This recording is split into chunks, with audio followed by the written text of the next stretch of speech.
Olá, muito boa noite a você e obrigado pela companhia e pela audiência. Começa agora o Terra Viva DBO na TV com informações sobre o mercado do boi gordo e as notícias mais importantes para o setor. No programa de hoje eu vou conversar com o zootecnista André Pastore Dáurea sobre a viabilidade de a intensificação e criação e recria. Tem ainda também as informações do mercado do boi gordo, a análise do mercado de insumos e as cotações do dia. Com o mês de novembro terminando ontem, o destaque da nossa abrideira de hoje é a alta do indicador da Esalq BMF Bovespa do preço do boi gordo. Depois de acumular uma baixa de 1,7% em outubro, a arroba do boi fechou novembro com alta de 1,4%. Segundo pesquisadores do CPEA, o Centro de Estudos Avançados em Economia Aplicada, a menor oferta de animais vem sustentando as cotações da arroba. Em alguns dias do mês, os valores variaram por causa da entrada e saída de agentes no mercado, e os diferentes volumes de lotes negociados ocasionaram ligeiras oscilações de preços. Entre 2006 e 2016, o indicador Esalq BMF Bovespa do boi gordo registrou aumento real de 52%. A nutrição durante a fase de recria é muito importante para o desenvolvimento do animal, para que ele possa expressar o máximo do seu potencial genético. Animais na fase de desenvolvimento possuem um maior potencial de crescimento e a nutrição é o principal influenciador no período de seca. E a quantidade e a qualidade das pastagens acabam, de certa maneira, influenciando, já que é um período de seca. Então, as estratégias de suplementação são fundamentais para o sucesso da atividade. Sobre esse assunto, eu recebo aqui no estúdio o zootecnista André Pastore Dáurea, que é doutor em nutrição animal e consultor técnico da Premix. André, muito boa noite, obrigado pela sua presença aqui. Eu gostaria de conversar com você para falar exatamente quais são os caminhos para se ter uma boa nutrição. Boa noite, Bramon. Boa noite, pessoal de casa. Muito obrigado pela oportunidade mais uma vez. E quais são os caminhos para se adequar a ter essa suplementação com que o pecuarista consiga tirar um melhor resultado na aplicação da suplementação, André? Olha, Bramon, a suplementação ela acaba sendo a última peça de um quebra-cabeças. Esse quebra-cabeça ele envolve desde o manejo de solo, manejo de forragem, espécie forrageira, planta, genética animal e principalmente o objetivo que eu quero chegar com aquela produção. Então, a suplementação ela entra justamente de maneira mais ou menos intensiva de acordo com o objetivo da fazenda e de acordo de como estiver toda essa estrutura da propriedade. É um conjunto, você tem que observar todos os pontos para que não se perca nesse processo essa aplicação da nutrição. Não adianta você colocar uma boa nutrição para o animal e de repente ter um desleixo com relação à pastagem. Exatamente. A quantidade o estoque de massa de pasto ele deve ser adequado com a lotação. Eu devo levar em consideração sempre a estacionalidade, a estação do ano, o tipo de forragem que eu estou trabalhando, que categoria animal que eu estou trabalhando, para eu trabalhar de maneira correta e assertiva na suplementação. Agora, essa suplementação, ela tem uma diferenciação de animal para animal? Exato. A suplementação, ela evolui de acordo com a evolução do animal. Então, eu posso trabalhar o rumen do animal desde uma fase de recria, eu posso acelerar o desenvolvimento do animal na fase de recria, para ele chegar mais cedo num confinamento.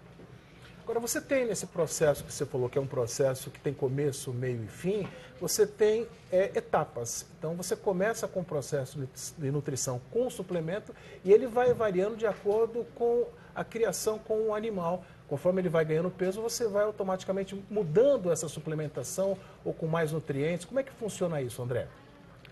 Essa evolução, ela vai acontecer de acordo com o objetivo da fazenda, onde eu posso sair de um desenvolvimento de creeping, com suplemento de consumo 300 gramas, 200 gramas, até 1 quilo, e evoluir até um confinamento na terminação do animal.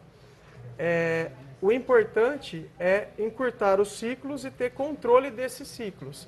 Qual o desempenho que eu pretendo e que o animal, qual o meu foco e qual o resultado que eu obtive na fase inicial, por exemplo, em um creep feeding, na minha recria e na minha terminação. Você falou em encurtar. Ok, continua. Para poder evoluir em cada ciclo de acordo com o nível de suplementação que eu estou usando na fazenda. André, você falou em ciclos. Para o pecuarista, para entender melhor, existe um período exato desses ciclos ou ele tem que ser na observação? Ou existe aquele ciclo que tem um prazo determinado e que você pode estender ou não? Ele tem que ser cumprido numa regra? Não, na verdade, o ciclo, pensando num ciclo, eu tenho um ciclo de cria, um ciclo de recria do animal e um ciclo de terminação. O ciclo de cria é quando o animal está junto com a vaca, que eu posso trabalhar de maneira, uma suplementação num creep feeding, para ele chegar mais pesado na fase de recria. À medida que ele entra mais pesado na fase de recria, continua evoluindo a suplementação, ele vai chegar mais pesado na fase de terminação, consequentemente eu consigo diminuir o ciclo de abate desse animal. Agora, não pode ser um trabalho empírico, tem que ter uma observação e anotação para que se tenha conhecimento dos resultados. Exato. Eu preciso conhecer, eu preciso ter total controle do meu investimento em suplementos e o desenvolvimento do animal. Os animais na fase de cria e recria, eles têm uma taxa de crescimento maior, consequentemente é onde eu consigo ter o melhor retorno sobre o investimento em suplementação, podendo fazer com que o animal chegue mais pesado no confinamento e o confinamento passar a ser uma estratégia da fazenda e não, às vezes, uma forma de desafogar um pasto ou um confinamento de oportunidade, se eu tenho alguma matéria-prima barata ou não. Porque para uma fazenda é muito mais interessante ela trabalhar com animais em recria mais leve a pasto do que animais mais pesados a pasto. Então ela consegue desafogar um animal de 450 quilos num pasto, é preferível eu levar esse animal para um confinamento e manter 2 animais, por exemplo, de 225 quilos no lugar desse boi. E esse boi ele vai remunerar a fazenda num confinamento próprio da fazenda ou num boitel e eu desenvolvo essa recria do animal de maneira mais intensiva. André, você falou de uma palavra-chave para o pecuarista, remuneração. Eu queria que você me falasse do índice de produtividade que ele observa a partir do hectare. Como é que funciona isso? A fazenda, ela passa a entender como ela está a partir do momento que ela passa a gerar índices. E o principal índice, não só na fase de recria, mas em todo o ciclo, é quantas arrobas eu estou produzindo por hectare. É a produtividade real do meu sistema de produção. Muita gente não faz esse acompanhamento. Muita gente não faz esse acompanhamento, com certeza. E o que seria essa produção em arrobas por hectare? Seria de acordo com o meu ciclo produtivo projetado previamente, quantas arrobas eu ganhei no fechamento do meu ciclo pecuário naquela área. Então eu tenho que levar em consideração a minha área útil de pasto e o volume inicial e o peso inicial e peso final daquele volume de animais que eu trabalhei na fazenda. André, a gente tem mais 1 minutinho e meio. Eu queria que você falasse dessa situação, que o pecuarista, às vezes, ele se preocupa com a compra daquele animal e com a venda do animal e esquece aquele que está no miolo da fazenda, que já está dentro da fazenda. Exato. A fase de recria, ela acaba sendo uma fase, às vezes, um pouco esquecida na propriedade, porque ela não é uma categoria animal que remunera diretamente o produtor. Porque o que vai remunerar diretamente é o boi gordo que vai ser vendido e o bezerro que é a compra, ou se o bezerro é produzido na fazenda. Então essa fase de recria ela acaba ficando um pouco esquecida em muitas vezes. E na verdade a fase de recria ela é uma fase que eu consigo encurtar um ciclo muito importante, fazendo com que o animal tenha um desenvolvimento, que ele chegue num peso melhor, no momento de terminação. E trabalhando uma recria de maneira eficiente, eu consigo garantir o lucro e a produção em arrobas hectare de uma fazenda.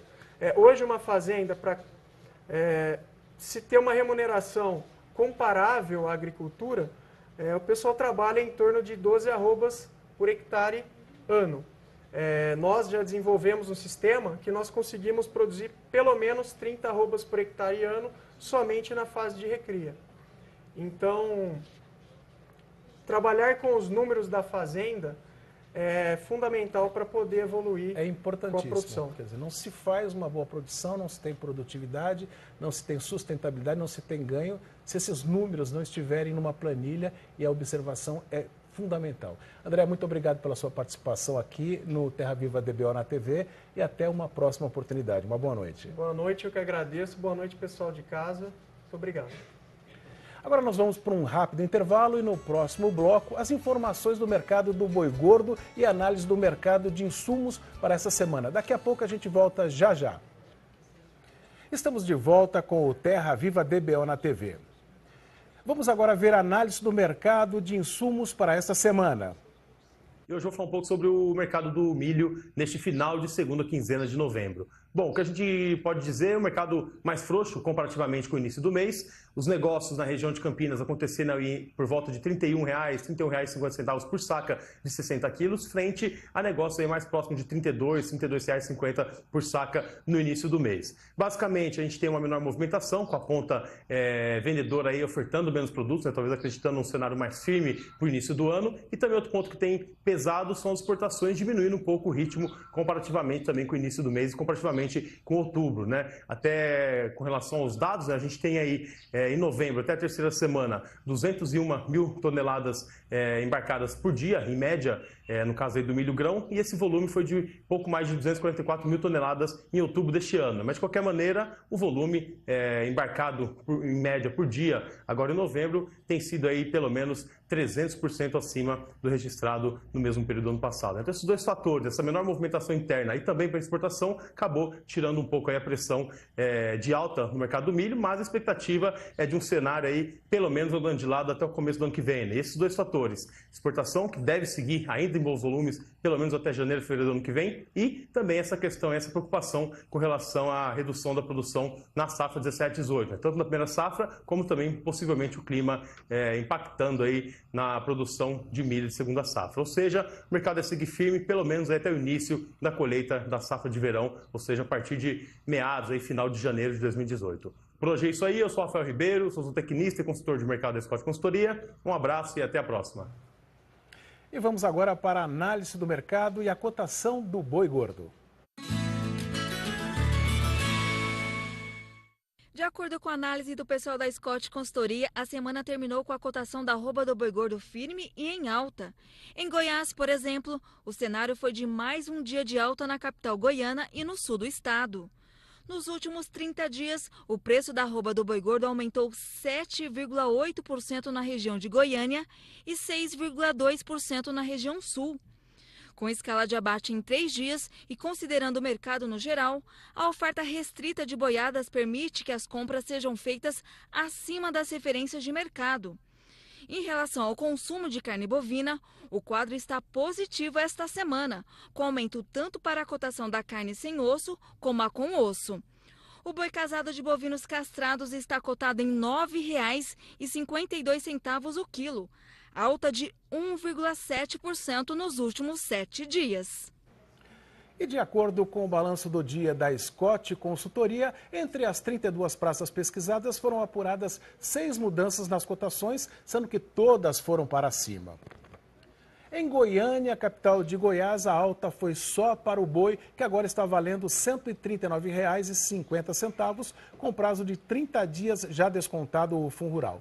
O preço do macho foi pelo mesmo caminho no sul do estado, cotado também a R$ 139,50. No sul do Tocantins, a alta foi geral, com o boi subindo para R$ 138,50 e a vaca para R$ 129,00. E em Pelotas e também na região oeste do Rio Grande do Sul, o macho aumentou para R$ 4,80 o quilo vivo, ou R$ 144,00 se o negócio for realizado por arroba. No sudeste de Rondônia, o boi saiu por R$ 133,50. Tanto em Barretos quanto em Araçatuba, aqui no estado de São Paulo, o preço da arroba do boi gordo foi estável, está a R$ 144,50. Agora, a última informação. O ministro da Agricultura, Blairo Maggi, viaja na próxima segunda-feira para a região norte para reconhecer como zona livre de aftosa com vacinação os estados do Amazonas e Amapá e de zona de proteção para o estado do Pará. A previsão é de que a Organização Mundial de Saúde Animal faça o reconhecimento internacional da condição sanitária dessas zonas em maio de 2018. E o Terra Viva DBO na TV de hoje fica por aqui. Na próxima segunda-feira, o companheiro Sidney Masco estará de volta. Para você, uma boa noite e até o nosso próximo encontro.